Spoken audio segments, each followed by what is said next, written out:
UPSC civil services की परीक्षा में किसे रिजर्वेशन मिलता है? अलग अलग कैटेगरी के लिए कैंडिडेट्स को क्या क्या फायदे मिलते हैं? यूपीएससी सिविल सर्विसेज के एग्जाम में रिजर्वेशन कई वजहों से आजकल काफी ज्यादा चर्चा में है, तो हमने सोचा क्यों ना आपको ये बताएं कि इस एग्जाम में रिजर्वेशन मिलता किसे है। तो हेलो, मैं हूं स्वर्ण और आप देख रहे हैं स्विच। अभी कुछ दिनों से पूजा खेड़कर का मामला काफी ज्यादा चर्चा में है। उन पर ये आरोप लग रहे हैं कि उन्होंने फेक डिसेबिलिटी सर्टिफिकेट दिखाकर यूपीएससी सिविल सर्विसेज की परीक्षा में हिस्सा लिया और वो आईएएस बनी। हालांकि अभी इस मामले की जांच चल रही है, लेकिन जब ये मामला सामने आया तभी से लोग यूपीएससी सिविल सर्विसेज की परीक्षा में मिले जाने वाली रिजर्वेशन की बात कर रहे हैं। तो इसको हम विस्तार से समझते हैं। तो सबसे पहले हम ये जान लेते हैं कि इस परीक्षा में एससी, एसटी, ओबीसी और जनरल कैटेगरी को एज लिमिट क्या मिलती है।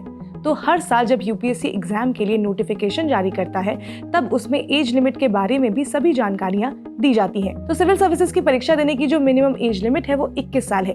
कोई भी एस्पिरेंट किसी भी कैटेगरी का हो, सबके लिए मिनिमम एज जो है वो 21 साल ही है। लेकिन जब बात मैक्सिमम एज लिमिट की हो तब ये सभी कैटेगरी के लिए अलग अलग होती है।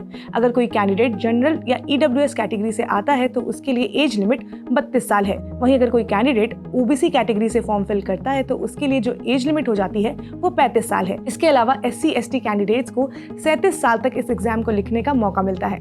वहीं अगर हम बात करें फिजिकली डिसेबल्ड कैंडिडेट की तो वो 42 साल तक ये एग्जाम दे सकते हैं। ये तो बात हो गई एज लिमिट की। अब हम बात करते हैं नंबर ऑफ अटेम्प्ट्स की।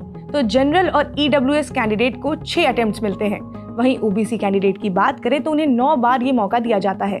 इसके अलावा एससी, एसटी कैंडिडेट्स के लिए कोई सीमा नहीं रखी गई है। वो 21 साल से लेकर 37 साल तक वो जितनी बार चाहें ये एग्जाम दे सकते हैं। वहीं अगर फिजिकली डिसेबल्ड कैंडिडेट की बात करें तो अगर वो जनरल कैटेगरी से हैं तो उन्हें 9 बार ये एग्जाम लिखने का मौका मिलता है। लेकिन अगर वो एससी, एसटी कैटेगरी से हैं तो वो 42 साल तक जितनी बार चाहें उतनी बार ये एग्जाम दे सकते हैं।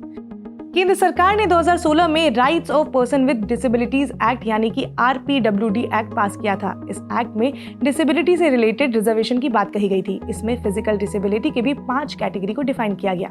यूपीएससी के वेबसाइट में ये भी मेंशन है कि अगर कोई कैंडिडेट फिजिकली डिसेबिलिटी के साथ फॉर्म फिल करता है तो उनकी जो डिसेबिलिटी है वो 40% होनी चाहिए। अब बात आती है कट ऑफ की। तो सवाल ये आता है कि क्या अलग अलग कैटेगरी के लोगों के लिए प्री, मेंस और इंटरव्यू के लिए अलग अलग कट ऑफ्स भी होते हैं? तो इसका जवाब है हाँ। सभी कैटेगरी के लिए जो कट ऑफ्स हैं वो भी अलग अलग होते हैं। अब यहाँ पर सवाल ये भी है कि क्या एजुकेशन क्वालिफिकेशन में भी अलग अलग कैटेगरी के लोगों को छूट मिलती है? तो ऐसा नहीं है। सभी कैटेगरी के लोग इस एग्जाम में तभी बैठ सकते हैं जब उन्होंने ग्रेजुएशन किया हो। तो अब आई होप आप समझ गए होंगे कि यूपीएससी की जो सिविल सर्विसेज की परीक्षा होती है उसमें किन लोगों को रिजर्वेशन मिलती है। तो अगर आपको ये वीडियो पसंद आई हो तो लाइक करें, शेयर करें, सब्सक्राइब करें स्विच को।